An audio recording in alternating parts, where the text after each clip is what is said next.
فرائض كما في الحديث القدسي: وما تقرب إلي عبدي بشيء أحب إلي مما افترضته عليه.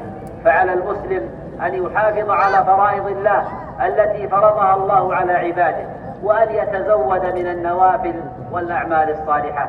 عباد الله، عليكم في هذا اليوم العظيم بصلة الأرحام، وإياكم والقطائع، فإنها من الإفساد في الأرض.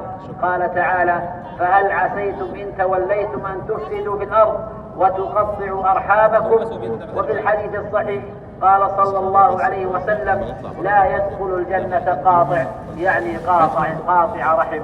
فعلى المسلم أن يتخول أرحامه فيصلهم حتى لو قطعوه.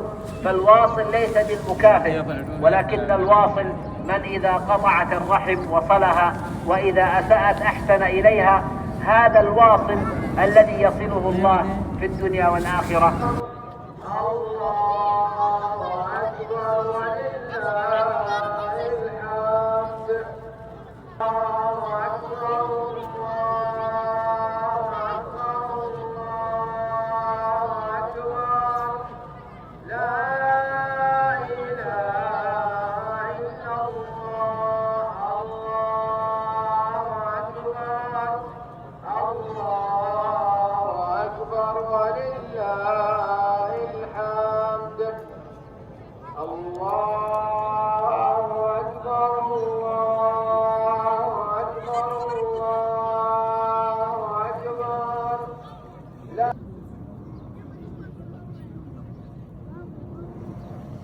يا اخوان بالله اقبل الصفوف الاول فالاول.